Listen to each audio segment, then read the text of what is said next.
12절에서 22절까지의 말씀입니다. 사사기 11장 12절에서 22절입니다.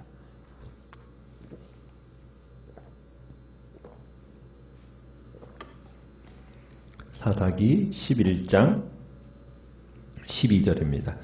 입다가 암몬 자손의 왕에게 사자들을 보내 이르되 내가 나와 무슨 상관이 있기에 내 땅을 치러 내게 왔느냐 하니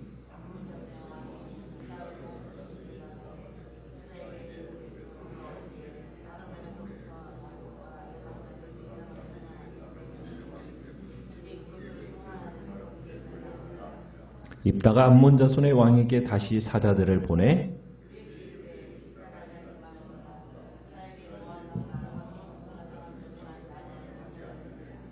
이스라엘이 애굽에서 올라올 때 광야로 행하여 홍해에 이르고 가데스에 이르러서는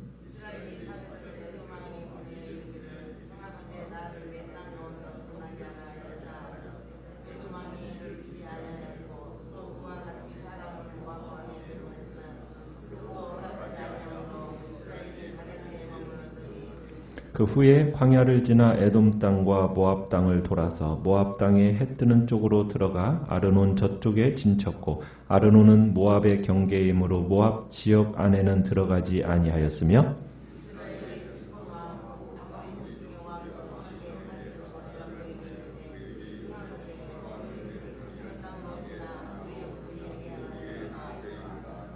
시온이 이스라엘을 믿지 아니하여 그의 지역으로 지나지 못하게 할 뿐 아니라 그의 모든 백성을 모아 야하스에 진치고 이스라엘을 치므로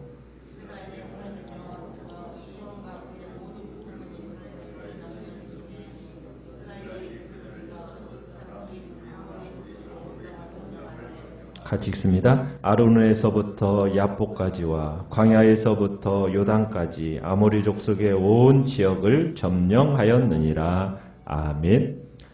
오늘 말씀의 제목은 입다의 설득이라는 제목으로 말씀을 나눕니다. 이제 모압의 암몬 자손들이 공격해 오면서 이스라엘 백성은 지도자도 세우지 못한 채 이제 진을 서로 치면서 이제 암몬의 공격 앞에서 어찌할 바를 모르고 있을 때 그들의 지도자로 이제 입다를 선정하게 되고 드디어 이제 장로들과 그리고 입다의 협상 가운데서 길르앗 거민의 머리와 장관으로서 입다가 임명되게 됩니다. 길르앗 거민들이 암몬 왕의 군사적 이제 침략을 격퇴할 시급할 임무가 이 입다에게 주어졌습니다. 이 문제를 무엇보다도 먼저 해결하지 않으면 안 되는 거예요. 그래서 입다는 곧바로 군대를 거느리고 암몬 왕과 전투를 벌이지는 않고 먼저 어떤 일부터 하고 있습니까? 협상을 먼저 해요. 참 입다는 대단한 협상력을 지닌 사람이라는 것을 우리가 보게 되는데요. 입다는 암몬 사람들과의 전쟁에서 먼저 앞서서 대화를 통해서 평화스럽게 이 문제를 해결하려고 노력을 보입니다. 먼저 12절에 가보시면은 이스라엘의 지도자가 되어서 전쟁에 나온 입다가 먼저 사절단을 보냅니다. 암몬 왕과 이제 예비 교섭을 시도하는 거죠. 입다가 예비 교섭을 통해서 암몬 사람들과의 문제가 대화나 어느 정도 또 뭐 금전적인 보상으로 해결될 수 있는 것인가, 아니면은 이게 군사적인 충돌이 불가피한 것인가, 이것을 이제 알아보고자 이제 사절단을 보낸 겁니다. 입다가 먼저 암몬 자손의 왕에게 전쟁을 하게 된 이유를 묻습니다. 입다가 사절단을 통해서 12절에 보면 뭐라고 묻습니까? 네가 나와 무슨 상관이 있기에 내 땅을 치러 내게 왔느냐? 우리 사이에 무엇이 잘못됐기에 내 영토에 쳐들어왔는가? 라는 질문을 던집니다. 암몬 족속이 왜 이스라엘을 치려는지 도대체 이해가 되지 않는다라는 취지의 질문인 거죠. 그러자 암몬 왕이 사절단을 통해서 13절에 뭐라고 답변을 내놓습니까? 이스라엘이 애굽에 올라올 때 아르논 강에서부터 야복강과 요단강에 이르는 나의 땅을 점령했다. 그러니 이제 말썽 부리지 말고 그 땅 내놔라. 이렇게 단호하게 말을 하는 겁니다. 이건 참 자다가 봉창 두드리는 소리인데 300년 전 이야기를 어떤 정확한 사실에 근거해서 요구하는 것도 아니고 지금 황당하게 지금 요구를 하고 있는 거예요. 어떻게 보면 입다의 입장에서는 이 협상의 여지가 별로 없는 내용입니다. 그리고 만일 이스라엘이 전쟁을 피하려 하면 이 암몬 왕한테 이 땅을 내놔야 되는 거거든요. 그런데 이 지역은 지금 길르앗 주민들이 거하고 있는 영토예요. 그러니까 암몬 사람들이 지금 이 요구하는 것은 군사적인 이 충돌을 피할 수 없는, 군사적인 충돌로 이어질 수밖에 없는다란 그런 요구를 하고 있는 겁니다. 그래서 암몬 왕이 이 침략해온 이유를 듣고 난 입다가 황당했지만 그래도 어쨌든 이 군사적인 충돌은 피해보야겠다라는 그런 마음을 가지고 다시 한번 이제 설득을 해 나갑니다.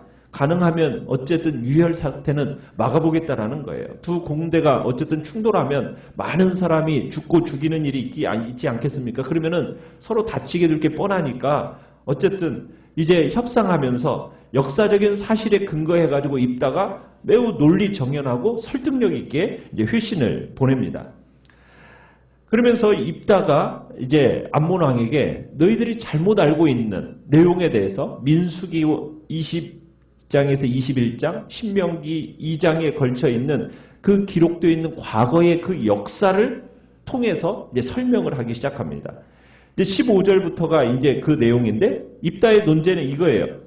이스라엘이 모압 땅이나 암몬 자손의 땅을 빼앗은 게 아니라는 거예요.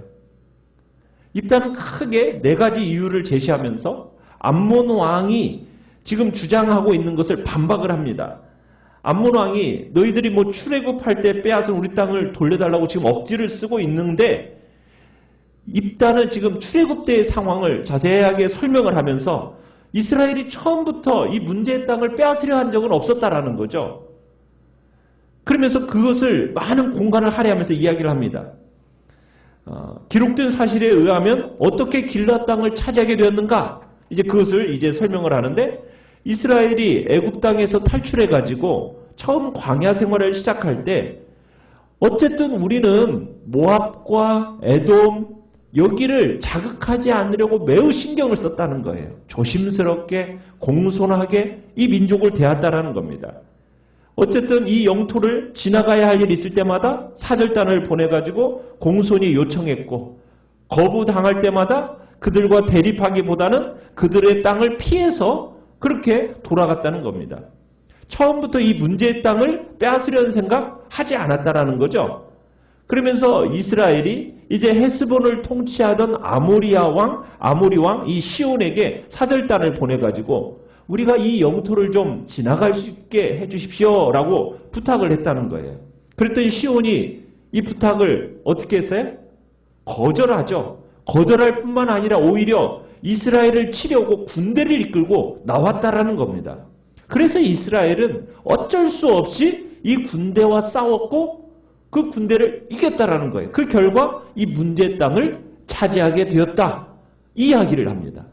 그러니까 입다는 여기서 지금 시온을 뭐라고 얘기하고 있느냐면 아모리 왕이라는 표현을 쓰고 있습니다. 그러면서 이 아모리 왕이라고 쓰면서 암몬과는 전혀 상관이 없는 사람이다라는 것을 이제 얘기를 하는 거죠. 그래서 이스라엘이 지금 이 땅을 전쟁을 통해서 차지하게 된 이 문제의 땅을 소유하고 있는 건데 이 땅은 원래 암몬 족속의 땅이 아니라 누구 땅이었다는 거예요. 아모리의 왕 시온의 땅이었고 그 땅을 우리가 취한 거지 우리는 암몬족하고 싸워서 취한 적이 없다 하면서 역사적인 사실에 근거해서 입다가 주장을 펼치는 겁니다. 그래서 이스라엘은 에돔, 모압, 암몬 사람들에게 땅을 빼앗은 적이 없다. 그러니 암몬은 이스라엘에서 빼앗은 암몬 땅 돌려달라 이렇게 주장할 역사적인 근거가 있어요? 없어요? 근거가 없다라는 것을 지금 이야기하고 있는 겁니다. 그러니까 이 입다는 암몬 왕의 이 요구가 부당하다라는 것을 역사적인 사실에 기초해가지고 반박을 하고 있어요. 그러니까 입다가 지금 이스라엘이 가나안에 정착하기까지 역사적인 과정을 정확하게 이제 밝히면서 그러면서 뭐라고 얘기하냐면 이 모든 것들이 누구에 의해서 일어난 거냐? 21절에 보면 이런 표현을 쓰고 있죠. 이스라엘의 하나님 여호와께서. 그러니까 그 모든 것이 누구의 역사라는 거예요? 하나님의 역사다라는 것을 천명하고 있는 겁니다. 그러니까 입다는 이 역사를 어떤 관점에서 지금 해석을 하느냐면 바로 하나님의 구속사적인 관점에서 이스라엘의 과거와 이스라엘의 현재를 조명하고 있는 거예요. 그러니까 구속의 역사에 기초한 이 입다의 반박은 암몬 자손들의 요구가 부당하다. 그걸 지적함과 동시에 지금 이스라엘 백성들에게는 내적으로 하나님이 주신 땅이다. 이것을 소유권을 확실하게 인식시켜준다라는 것을 그런 효과를 가져오는 지금 이야기를 하고 있는 겁니다. 그래서 지금 이스라엘 백성들은 이제 암몬과의 전쟁을 앞두고서는 뭘 확인하기를 원하느냐면 이게 하나님의 허락하신 땅을 물려받은 백성으로서 너희 자기 정체성을 가지라는 거죠. 그리고 이 땅을 지키기 위해서는 싸워야 되고 이 싸움은 정당한 싸움이다라는 것을 인식시키고 용기를 가질 수 있도록 하기 위해서 지금 입다가 이런 역사적인 근거를 통해서 이스라엘 백성들에게 그러면서 암몬 왕을 통해 이스라엘 백성들에게 그 자기 정체성을 확인시켜 주는 겁니다. 여러분 구속사라는 것은 쉽게 말하면 하나님의 구원의 관점에서 보는 역사적 시각입니다. 그러니까 하나님께서 당신의 구원의 경륜을 따라서 이루어 가시는 역사, 그걸 구속사라고 얘기하는데 이 역사 속에서 하나님의 자기 백성의 구원을 어떻게 완성시켜 가시는가, 하나님께서 어떻게 일하셨는가, 그것을 보여주고 우리 개인의 삶과도 이 하나님의 역사와 밀접하게 연관되어 있다는 것을 보여주는, 인간의 반응과 어떻게 연관되어지는을 보여주는 그 역사가 구속사라고 얘기할 수가 있어요. 여러분들이 이러한 구속사적인 관점에서 참으로 여러분 개인의 신앙과 여러분 개인의 삶을 연관시켜서 생각해 볼 필요가 있는 겁니다. 그럴 때 이 구속사적인 이해를 가지고 여러분의 삶을 쫙 돌이켜보면은 내 삶의 정체성이 확립이 되어져요. 내가 살아가야 할 행동의 방향이 설정이 되어지는 겁니다. 그것에 있어서 굉장한 도움을 줘요. 여러분들이 혼란한 세상 속에서 정말 하나님의 백성으로서 나의 자기 정체성을 가지고 이 정체성에 맞게 살아가도록 하려면은 하나님이 내 안에서 어떻게 역사하셔서 내게 어떻게 이러한 놀라운 구원의 은혜를 베푸셨고 내 삶을 여기까지 어떻게 인도해 오셨느냐를 여러분들이 하나님의 그 역사적인 시각으로 여러분의 인생을 한번 조명해 볼 필요가 있다는 얘기입니다. 그러면은 내가 어떠한 존재요? 하나님이 내 인생을 어떻게 이끌어가고 계시며 마침내 나를 어떻게 이끄실 거라는 분명한 확신 속에서 어떤 환경 속에서도 두려움 없이 담대하게 살아갈 수 있게 되는 거예요. 하나님의 백성은 자기 인식 정말 중요합니다. 내가 어떤 존재요? 나와 함께 하시는 하나님이 내 인생 속에서 어떻게 역사하셔서 여기까지 인도하셨나? 이것이 우리에게 가장 확실한 용기의 원천이에요. 여러분, 하나님이 여러분의 삶을 통해서 어떠한 일들을 이루셨습니까? 어떠한 목적을 위해서 여러분 그 일들을 이루셨나를 한번 깊이 인식하시는 이 귀한 시간이 되시길 바라요. 하나님의 구원의 백성으로서 정말 자기 정체성을 확인하시고 내가 정말 가야 할 분명한 표대, 그 표대를 주님의 내 안에서 역사하셨던 그 구속사적인 그 역사를 내 삶에 적용시킴으로 말미암아 분명한 표대를 가지고 이 세상을 살아가시기를 간절히 바랍니다. 오늘 주님의 말씀 안에서 여러분의 삶의 과거를 한번 정리해 보시고 그 주님의 은혜를 누리는 자로서 우리가 오늘도 그리고 우리에게 다가올 모든 시간들도 담대하게 살아가겠다고 결단하며 이 시간 주님 앞에 나아가시기를 간절히 바랍니다. 오늘 말씀을 생각한